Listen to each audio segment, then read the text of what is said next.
Guys, update ko lang kayo. Ito yung itong pinipicture ko ngayon is yung MOA Arena. Diyan naglalaro yung GBA, UAP, NCA, basketball and volleyball. Wow, Ikea oh. Hindi tayo sa baba. Yung yung caldereta. Caldereta.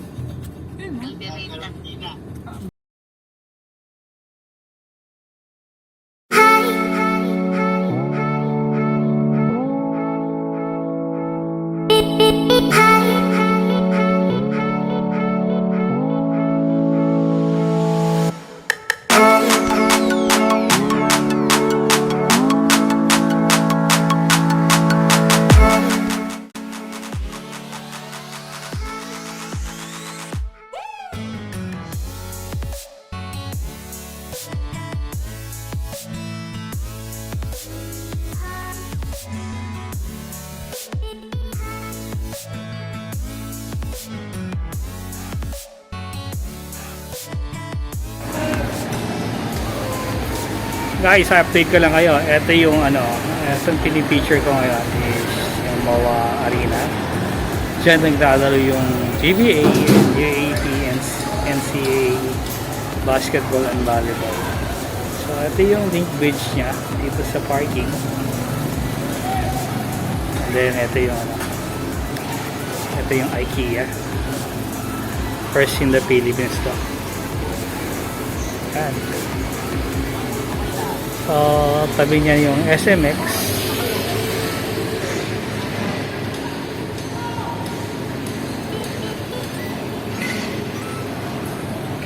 Dito sa MOA, ongoing pa yung construction.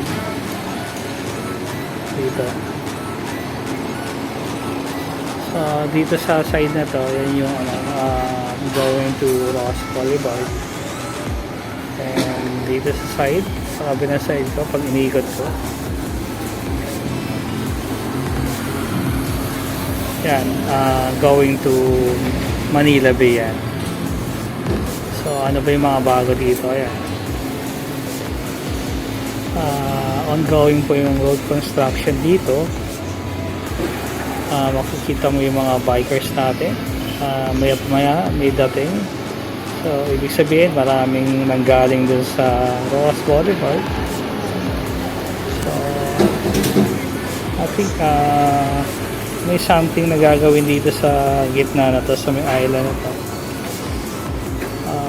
Hopefully, ma-surprise din tayo. I think, hindi basta-basta lane to. May something na gagawin. I guess. Hopefully tama ako.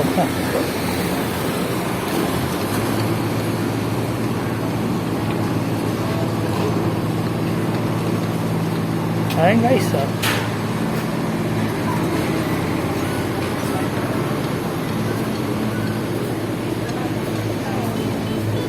ayan, yung Ikea home furnishings. Hopefully magbukas na soon and papuntahan nyo.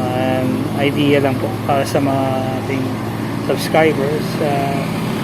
Okay guys, this is Albert. Quick update lang dito sa MOA.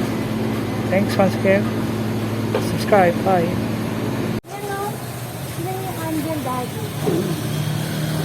Wow, Ikea oh. Hindi tayo sa baba. Ang gawing construction nito.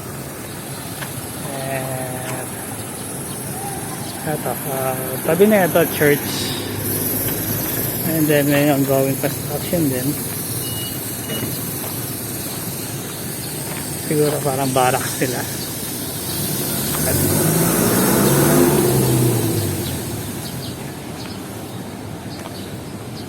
And guys, ito yung Shrine of Jesus, the way, truth. So po yan, dito pa rin sa may Makawa po. Update lang dito sa IPO na to.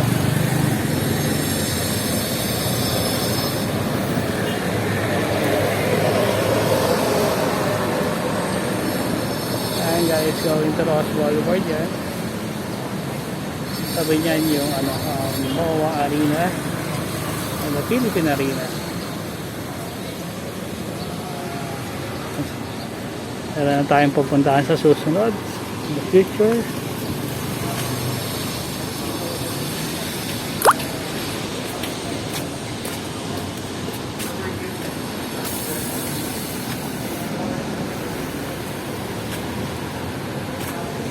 Okay guys, dito na lang muna. And hopefully nagustuhan nyo itong update ko. Dito na po tayo. Bye bye, this is Ogar TV. Moa.